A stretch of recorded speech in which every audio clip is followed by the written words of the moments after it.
¿Y qué está pasando en el mercado, en la bolsa, en las finanzas, en la economía con todo esto de las elecciones en Colombia? Don Felipe Campos, ¿qué tal? Muy buenos días.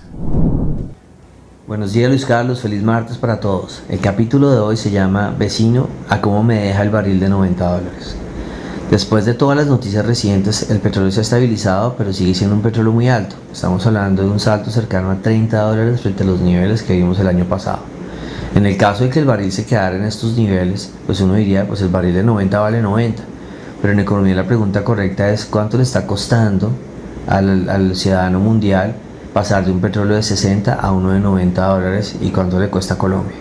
Arranquemos por el mundo. Un petróleo más caro funciona casi como un impuesto global. Cada $10 adicionales suman 0,3 a la inflación en Estados Unidos. Eso significa que un salto de $30 podría agregar cerca de 0,9. En términos de números sería subir del 2,7 del año pasado a 3,7, un aumento cercano al 50% de la inflación. Al mismo tiempo, el petróleo caro suele enfriar la economía mundial. La regla más sencilla es que $10 restan entre 0,1 y 0,2 de crecimiento del PIB global. Con el aumento de 30, el crecimiento pasaría del 3 del año pasado a cerca del 2,4. Ahora miremos a Colombia, donde la historia cambia un poco. Aquí existe una regla bastante clara con las exportaciones.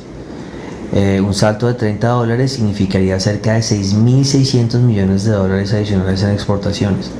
En perspectiva, eso es más que todo lo que exporta el café colombiano en un año. También mejora el recaudo del gobierno. Cada dólar adicional significa 250.000 billones de pesos más de ingresos fiscales. Con $30 de petróleo implicaría entre 6 y 7.5 billones de pesos más para el gobierno media reforma tributaria.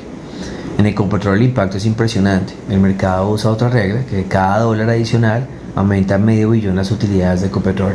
Así que si el petróleo pasa de 60 a 90, las utilidades podrían pasar aproximadamente de 9 billones a cerca de 24 billones de pesos este mismo año, más de doblarse. ¿Qué pasa con la inflación en Colombia día a la gasolina? Aquí hay dos efectos. Cuando el petróleo sube mucho, la gasolina podría subir entre 2.000 y 3.000 pesos por galón, lo que añadiría cerca de 0,4 puntos a la inflación. Pero al mismo tiempo, entran más dólares, el peso se fortalece y eso puede restar, así que el efecto suele ser moderado. En resumen, Luis Carlos, pasar de 60 a $90 puede subir la inflación mundial, frenar el crecimiento global, pero al mismo tiempo mejora exportaciones, recaudos de utilidades empresariales y crecimiento en Colombia. Por eso la pregunta inicial no era absurda. Cuando el petróleo vale $90, la verdadera pregunta es ¿a cómo deja la economía?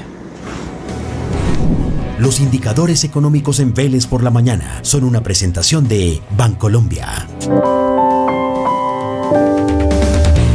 Los indicadores económicos esta mañana con Bancolombia. Vamos a ver cómo amanecen las cosas en términos económicos. El dólar está en 3.750, el petróleo en $90 el barril. Ha bajado importantemente en las últimas horas, a pesar de que en la jornada de hoy está avanzando 5,84, el Bitcoin en 70.465, el índice de la Bolsa de Colombia 2.225 y el índice industrial Dow Jones está cayendo 0,25%.